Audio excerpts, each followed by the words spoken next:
Last part में हमने ये तो देख लिया था कि प्लानिंग होती क्या है और स्पोर्ट्स में उसकी क्या इंपॉर्टेंस है। पर ये स्पोर्ट्स में प्लानिंग करने वाले और उसे इम्प्लीमेंट करने वाले हैं कौन? बेसिकली स्पोर्ट्स कमेटी क्या होती है और कमेटी मेंबर्स कौन होते हैं, आज की वीडियो में इस चीज़ पर चर्चा करते हैं। तो हेलो गाइस, आप सभी का स्वागत है आपके अपने ब्यूटीफुल से चैनल लर्नित विद वर्णित में। और आज हम पढ़ेंगे कमिटीज़ क्या होती हैं और उनकी क्या क्या रिस्पॉन्सिबिलिटीज़ होती हैं किसी भी स्पोर्ट्स इवेंट को ऑर्गेनाइज कराने में। तो बिना किसी देरी के शुरू करते हैं।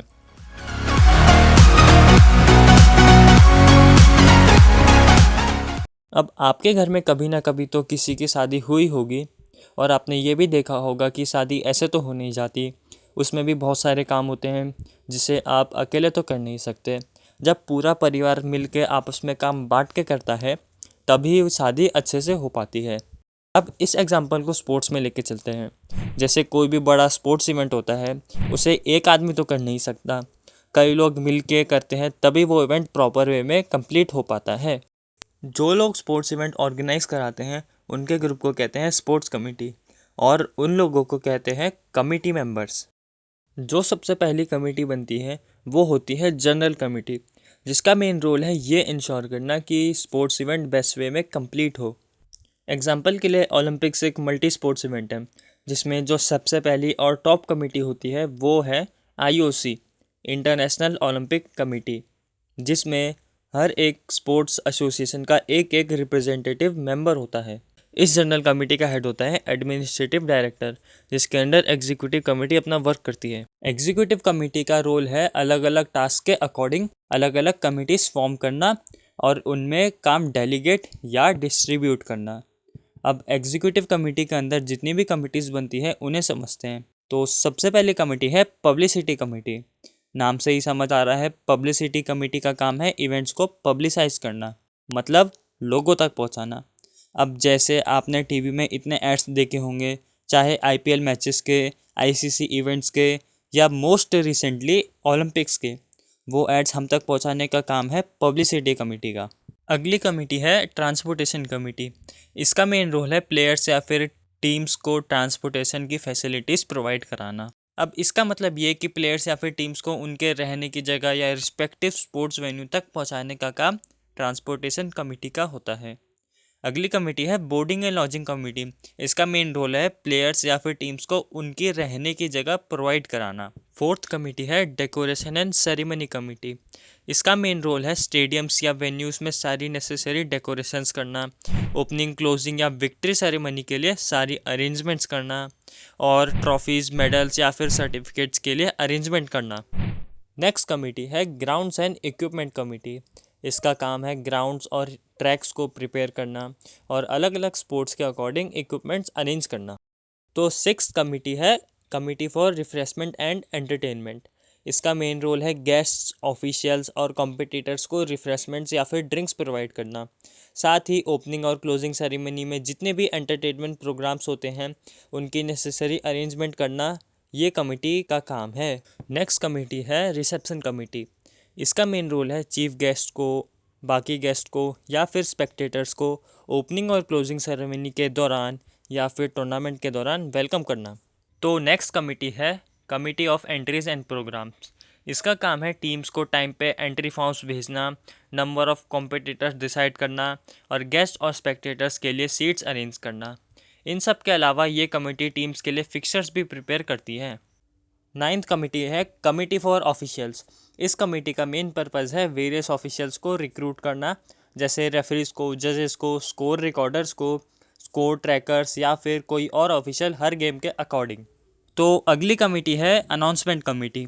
इस कमेटी का काम होता है टूर्नामेंट में अलग अलग तरह के अनाउंसमेंट करना, जैसे ओपनिंग सेरेमनी कब है, क्लोजिंग सेरेमनी कब है, इवेंट्स किस दिन होने वाले हैं, ऑफिशियल्स के क्या नाम हैं, ऐसी चीज़ें अनाउंस करने की ड्यूटी अनाउंसमेंट कमेटी की होती है। तो 11th कमेटी है फर्स्ट एड कमेटी। इस कमेटी का हेड होता है एक वेल क्वालिफाइड डॉक्टर। तो इस कमेटी का रोल है किसी भी इंजर्ड या अफेक्टेड स्पोर्ट्स पर्सन या एथलीट को जल्दी से फर्स्ट एड प्रोवाइड कराना, क्योंकि स्पोर्ट्स में इंजरी होना तो कॉमन है और कोई सीरियस इंजरी ना हो जाए ये इंश्योर करने के लिए इमीडिएट फर्स्ट एड प्रोवाइड कराना नेसेसरी है। तो लास्ट कमेटी है फाइनेंस कमेटी। अब नाम से ही समझ आ रहा है इस कमेटी का काम है फाइनेंशियल मैनेजमेंट करना। ये कमेटी बजट प्रिपेयर करती है और जो इनकम हुई है या जो एक्सपेंडिचर हुए हैं उसका हिसाब रखती है। हमने ये तो देख लिया कि कितनी तरह की कमिटीज़ होती हैं। अब उनकी टूर्नामेंट से पहले, टूर्नामेंट के दौरान या फिर उसके बाद क्या क्या रिस्पॉन्सिबिलिटीज़ होती हैं उन्हें समझते हैं। सबसे पहले प्री टूर्नामेंट रिस्पॉन्सिबिलिटीज़ की बात करते हैं, जिसमें सबसे पहली है अलग अलग तरह की कमिटीज़ बनाना। नेक्स्ट है बजट प्रिपेयर करना, क्योंकि बजट प्रिपेयर करे बिना किसी भी टूर्नामेंट को ऑर्गेनाइज कराना मुश्किल होता है। नेक्स्ट है स्केड्यूल प्रिपेयर करना, मतलब डेट्स या फिर वेन्यूज़ डिसाइड करना टूर्नामेंट के लिए। फोर्थ है स्पोर्ट्स ग्राउंड्स, ट्रैक्स या फिर इक्विपमेंट्स को अरेंज करना। फिफ्थ है डेट्स और वेन्यूज़ के बारे में टीम्स को इन्फॉर्मेशन भेजना। सिक्स्थ है स्पोर्ट्स पर्सन्स या ऑफिशियल्स के बोर्डिंग और लॉजिंग के रिलेटेड सारी नेसेसरी अरेंजमेंट्स करना। अब प्राइजेस और सर्टिफिकेट्स अरेंज करना भी प्री टूर्नामेंट रिस्पॉन्सिबिलिटी है।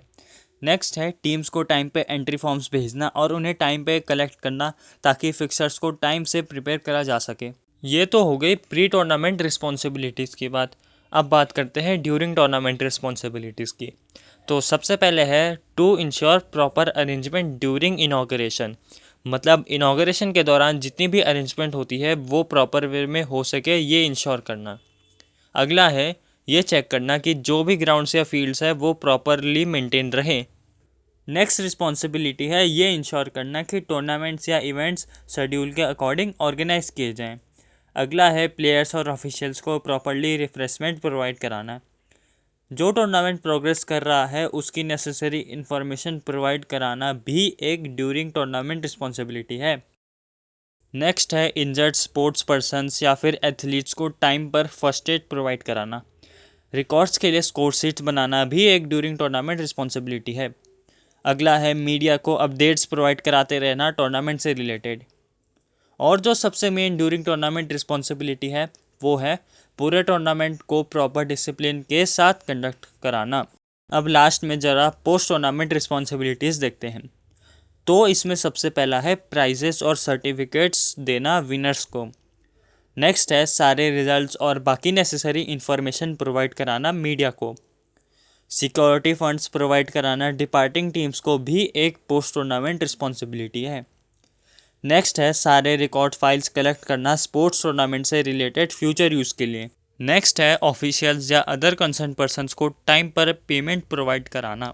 और जो टूर्नामेंट में खर्चा हुआ है उसके लिए रिपोर्ट्स बनाना भी एक पोस्ट टूर्नामेंट रिस्पॉन्सिबिलिटी है।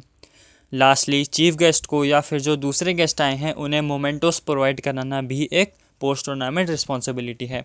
तो यार आज की वीडियो में बस इतना ही। अब आपके लिए एक होमवर्क है कि जितनी भी कमिटीज़ आपने पढ़ी उनकी particular pre tournament, during tournament और पोस्ट टूर्नामेंट क्या क्या रिस्पॉन्सिबिलिटीज़ होती है इस पर थोड़ी रिसर्च कीजिए। और अगर किसी को कोई डाउट आता है तो मुझसे कमेंट सेक्शन में ज़रूर पूछिए। अगर आपको ये वीडियो अच्छी लगी तो इस वीडियो को लाइक कीजिए, चैनल को सब्सक्राइब कीजिए, उस बेल आइकन को दबा दीजिए और अपने दोस्तों के साथ तो ज़रूर शेयर कीजिए। अगली वीडियो में हम पढ़ेंगे what is a tournament and what are the different types of tournament. तो तब तक के लिए गुड बाय।